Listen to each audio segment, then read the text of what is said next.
Wake that ass up. Early in the morning. The Breakfast Club. Morning, everybody. It's DJ NV Angela Yee, Charlamagne the Guy. We are the Breakfast Club. Now, we have a young lady on the line. We spoke about her earlier this morning. She was the nurse that quit her job, and her name is Yes, Melissa. Melissa Good morning, Thomas Melissa. Scott. Good morning, Melissa. Yes. How are you feeling this morning? Peace, Queen. How you? Shocked. I'm good. My cousin that lives in New York called me and she said, they're talking about you on the radio up here. I was like, what? That's Shaniqua. Shout out to Shaniqua. That's only my cousin Shaniqua, yes.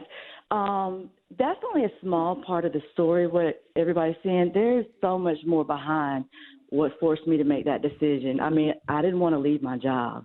That's the last. No, wait, thing Melissa, before that I you get would into do. it, just for backstory in case people didn't hear, you quit your job on Instagram Live. You're a nurse. Okay, so for starters, when the coronavirus outbreak, came to our area, I've already taken care of coronavirus I've already been assigned one of those patients, okay?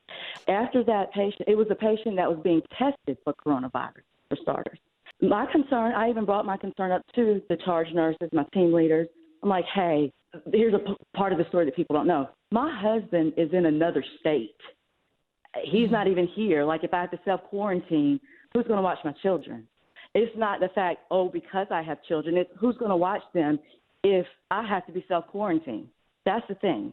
After I took care of this initial patient, I felt sick the following weekend. Like I was coming down with a cold, and all I could think about is, was this patient positive?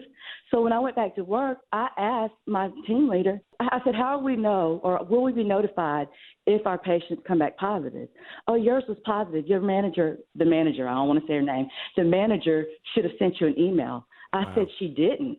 I pulled it up then. We looked, double-checked, no email. Everybody else that had contact with this patient, they're like, oh, she called us. She emailed us. I felt some type of way about that. I said, why didn't she contact me? Because, I should know. So then my team leader said, well, it's probably because you had the proper PPE on at the time of care. I did not feel comfortable with that because there have been reports of still contracting the virus, even with the proper PPE. So I followed up with people I know in upper management. I even called employee health. Both said whether or not you had PPE on at the time of care, your manager is supposed to notify you.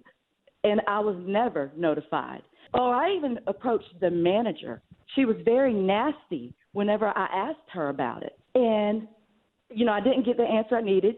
In an email I sent her, she told me that the only people that were being notified were those that had direct contact with the patient prior to being put on enhanced precaution. I didn't feel comfortable with that, so I waited to see if somebody else might have had a similar situation, like one of my coworkers. And it did come. One of my coworkers, same situation as mine, on enhanced precautions at the time of care. Her patient ended up positive. She was contacted by our manager. And so I sent her another email asking her again, why was I not notified of my patient's positive status? And then that's when she said, call me. No, you're trying to say something in a phone call that you can't say in an email. That's what it is. You're trying. She don't want to keep that paper trail. Thank you. And that's what I was trying to do, keep a paper trail on her because she knows she messed up. She knows that she messed up. And so, I think that this was retaliation against me because I was on her ass about not notifying me. Okay, and let me just make it clear. Not one time did I bash my hospital. When I made that video, I wasn't thinking, oh, you still have your freaking badge on. There was so much that occurred before that video was made that pushed me to that point. So prior to that, all weekend long, my family, my husband, they're all saying, Melissa, we don't think it's safe for you to go in there because my hospital has one of the highest cases in the state of Georgia. My coworker, she even called me on the way to work. She said, I'm about to call and see where they have me scheduled tonight because if they had me going to the corona floor, I'm calling out because they're not making the travel nurses work these floors or float to these floors. They're getting paid the hazard pay. We're not getting paid anything. We're not getting paid anything extra for this.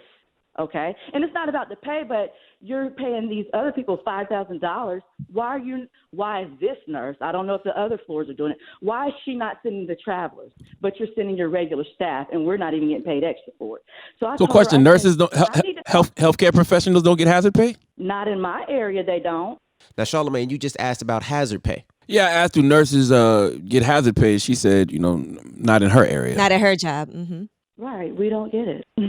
So, Melissa, so what do you hope? What do you hope to gain from all of this, Melissa? Like, what are you hoping to get out of all of this? I wasn't trying to gain anything. I didn't even think it was going to spread like this. Right, it organically went viral. That manager needs to You go. what? I'm not the only one that quit that day on my floor because of her. Yes, like I said, there's so much more to this story, y'all. When I gave her a chance, everybody knows details. They will know I made the right choice. This was purposely done because she knew that I was on her ass about not notifying me about my patient's positive status. That was wrong. That was Melissa. Would you go work at another? Would you go work at another hospital right now? If they place me in the right areas, of course. I don't want to be subjected.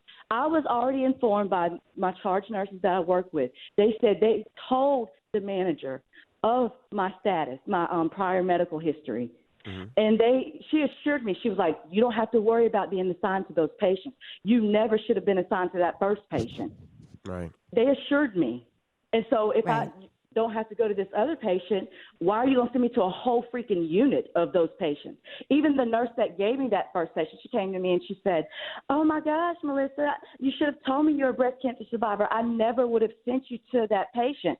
And she's the same one that was there the day I quit. This was purposely done, and nobody can tell me otherwise.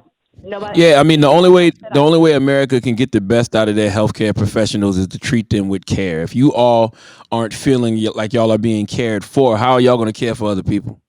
I need to also add this. Last week, or the week before last, they've been floating an older nurse with a breast cancer history around, trying to keep her in safer areas because she usually works in the ICU. She had been working on my floor for a couple of nights. They sent her to the corona floor. That nurse manager called my manager and, trying to get her back on my floor. My manager refused. That manager told her, from what I'm being told, we must not only look out for our patients, but we have to protect our staff as well. That's this true. This manager refused. It's a pattern with this person. So, okay. Like I said, so it was something personal. So this was not something that's going on everywhere. This is just something that you feel like this manager made some poor decisions and had a personal issue. Exactly. Now, do you guys have the PPE? Do you guys have the necessary the PPE that you guys need? There's a nationwide shortage, so we are having to reuse the same gown and same mask the entire shift. Prior to this outbreak, that was not the standard. And I don't feel comfortable with that, and neither do a whole lot of people. That's unsafe. I'm sorry. Right. I agree. Not safe at all. I think this is an indictment of America's healthcare industry more so than it is an indictment of you. Well, Melissa, we do appreciate you, yes, for letting us know the real behind the scenes of what was going on. I thank y'all for letting me share my side. Oh, Melissa, can I ask you one more question? Do you think it's possible that being that this is a new situation that, nobody has ever dealt with before, maybe your manager just didn't know what the proper protocol was? She knew. Okay. She knew. Well, thank you, Melissa, so much for checking in, and shout to your family, Shaniqua, for hitting us immediately. Thank you. Yeah. And salute to all the healthcare professionals. And I'm just going to assume Shaniqua was black. Yeah, I don't know why I just thought she's that. Black. No, she's black. Okay. And PPE, for people that's asking, is personal protective equipment. That's what they call when they say PPE. That's what that means. Yeah, hit us up at Breakfast Club AM on Instagram or our Twitter. And, just tell us what you think about what Melissa had to say. I would love to hear from healthcare professionals. What do y'all think now after hearing what Melissa had to say? Yeah, hit us up on social media. Now, we got rumors on the way, Yee? Yes, we are going to be talking about Offset. Now, he has responded to some negativity regarding his wife, his family, and we'll tell you what he had to say and why he felt the need to clarify some things. All right, we'll get into that next. Keep it locked. It's The Breakfast Club. Good morning.